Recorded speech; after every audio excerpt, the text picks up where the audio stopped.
സർവമായ is such a beautiful film. ഒരു horror comedy ജോണറിലാണ് ഈ സിനിമ പോകുന്നത്. നമ്മൾ ടിപ്പിക്കലി കാണുന്ന ഒരു പ്രേതല്ല. കുറച്ച് വെറൈറ്റി ഉള്ള ഒരു കമ്പാനിയൻ പോലെ കൂടെ ഉണ്ടായിരുന്ന എങ്ങനെയായിരിക്കും ആ രീതിയിലാണ് ഈ ഒരു പടം ട്രീറ്റ് ചെയ്തിട്ടുള്ളത്. അതുകൊണ്ട് തന്നെ ഇതിൻ്റെ ട്രീറ്റ്മെൻറ്റ് കുറച്ച് ഫ്രഷാണ്. സോനിയ നിഗൂളിയുടെ ക്യാരക്ടറിൻ്റെ കൂടെ ഇങ്ങനെ വേറൊരു കമ്പാനിയനായിട്ട് ഒരു പ്രേതം കൂടി വന്ന പിന്നീട് അങ്ങോട്ട് ആ ഒരു ക്യാരക്ടറിൻ്റെ ലൈഫിൽ ഇത് എങ്ങനെയൊക്കെ ഇൻഫ്ലുവൻസ് ചെയ്യും എന്നുള്ള ഒരു സിമ്പിൾ ത്രെഡാണ് ഈ സിനിമയിൽ. ആൻഡ് ഈ സിനിമയിൽ വലിയ കഥയോ വലിയ പ്ലോട്ട് ട്വിസ്റ്റോ കാര്യങ്ങളൊക്കെ ഉണ്ടോ എന്ന് ചോദിച്ചാൽ അങ്ങനെയൊന്നുമല്ല. വളരെ ലെയ്മനായിട്ട് വളരെ സിമ്പിൾ ആൻഡ് ഹമ്പിളായിട്ടാണ് ഈ സിനിമയുടെ ഇങ്ങനെ കഥ പോവുക. പക്ഷേ പെർഫോമൻസ് കൊണ്ടും ഇവരുടെ ഈ നിവിൻ ഒക്കെ ഒരു പഴയ ആ ഒരു വൈബ് ഉണ്ടല്ലോ, ആ ഒരു ആറ്റിറ്റ്യൂഡ് അതൊക്കെ കൊണ്ടാണ് നമുക്ക് ഈ സിനിമ മുഴുവനായിട്ട് നമുക്ക് എൻജോയ് ചെയ്യാൻ പറ്റുന്നത്. ദെൻ സിനിമ ഭയങ്കര നാച്ചുറലിസ്റ്റിക് ആണ്. ഭയങ്കര ഒരു ആർട്ടിഫിഷ്യൽ ആയിട്ടുള്ള കുറേ സാധനങ്ങളൊന്നും ഇല്ലാതെ, ഒരുപാട് വലിപ്പിക്കാതെ, ഒരുപാട് ക്രിഞ്ച് സാധനങ്ങളൊന്നും കാണിക്കാതെ വളരെ സിമ്പിളായിട്ട് പോകുന്ന ഒരു ഒരു ഒരു ഒരു ഒരു സത്യനന്ദിക്കാട് പടമൊക്കെ കണ്ട എങ്ങനെ ഉണ്ടാവും ആ രീതിയിലാണ് ഈ ഒരു പടം പോവുക. ആൻഡ് കുറേ കാലത്തിന് ശേഷം നിവിൻ്റെ നല്ലൊരു പെർഫോമൻസ് കണ്ടൊരു പടം കൂടിയാണ്. ഈ അറൗണ്ട് ഒരു 6-7 വർഷം എന്തായി. കുറേ പടങ്ങൾ നമ്മൾ കാണാറുണ്ട്. പക്ഷേ നിവിൻ കുറേ കഷ്ടപ്പെട്ടിട്ടുണ്ടെങ്കിലും ആളുടെ പടങ്ങൾ ആ രീതിയിലായതുകൊണ്ട് ഇപ്പോൾ ബോസ് ആൻഡ് കോയ് അങ്ങനത്തെ കുറേ പടങ്ങളുണ്ടല്ലോ, OTTക്ക് പോലും വേണ്ടാത്തത്. അങ്ങനത്തെ കുറേ മണ്ടപ്പടങ്ങളിൽ കുറേ നമ്മൾ കണ്ടതാണ് മൂപ്പരെ. മൂപ്പരിന്ന് ഒരു തിരിച്ചുവരവ് നടത്തണം. ഇത് വലിയ വലിയ മാസ് മസാല സാധനങ്ങളൊന്നും ചെയ്യുന്നു വേണ്ട. എന്തായിരുന്നു പണ്ട് ചെയ്തുകൊണ്ടിരുന്നത്? എന്താണ് നമുക്ക് ഇഷ്ടപ്പെടുന്ന ഒരു സാധനം ഉണ്ടല്ലോ. നമുക്കൊരു അപ്പുറത്തെ വീട്ടിലെ പയ്യൻ എന്ന് പറയുന്ന രീതിയിൽ ഉള്ള മലയാളികൾക്ക് ഇഷ്ടമുള്ള ആ ഒരു നിവിനെ നമുക്ക് പിന്നെയും കാണാൻ പറ്റുന്നൊരു പടമാണ്. അത് ഫുൾ ആൻഡ് ഫുൾ ഈ സിനിമയിൽ ഇങ്ങനെ മൂപ്പരിങ്ങനെ നിറഞ്ഞു നിൽക്കുന്നുണ്ട്.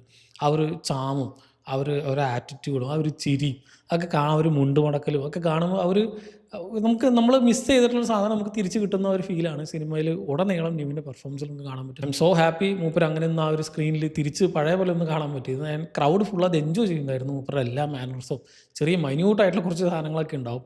ഈ കണ്ണുകൊണ്ട് ചെയ്യുന്നു ചെറിയ കുറച്ച് ഫേഷ്യൽ എക്സ്പ്രഷൻസ് ഒക്കെ തന്നെ.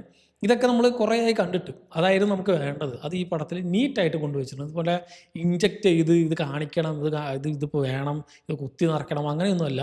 കഥയുടെ ആ ഒരു ഫോർമാറ്റിൽ അതിന് ഭയങ്കര ബ്ലെൻഡായിട്ടാണ് ഈ സാധനങ്ങളൊക്കെ പോകുന്നത്. അതുകൊണ്ട് തന്നെ ആളുടെ performance is so good. And കൂടെ വരുന്ന ഇപ്പോൾ റിയ ഷിബു വലിയൊരു ക്യാരക്ടർ ഈ സിനിമയിൽ ചെയ്തിട്ടുണ്ട്. ത്രൂ ഔട്ട് ഈ പടത്തിൽ ഒരു പക്ഷേ ഒരു ടു ദി ഷോൾഡർ ഇങ്ങനെ കൊണ്ടുപോകുന്നത്, നിവിനോട് ഒപ്പം നിന്ന് കൊണ്ടുപോകുന്നത് ഈ റിയ ഷിബുയുടെ ഒരു ക്യാരക്ടറാണ്. ഇവർ രണ്ടുപേരും തമ്മിലുള്ള കെമിസ്ട്രി നല്ല രസമുണ്ടായിരുന്നു. നല്ല പെർഫെക്റ്റ് കാസ്റ്റിംഗ് ആയിട്ട് എനിക്ക് തോന്നി. കുറച്ച് ഏജ്ഡ് ആയിട്ടുള്ളതോ കുറച്ച് കുറവായിട്ടുള്ളതോ ആയിരുന്നെങ്കിൽ ഒരു പക്ഷേ ഈ ഒരു കെമിസ്ട്രി നമുക്ക് കിട്ടില്ലായിരുന്നു.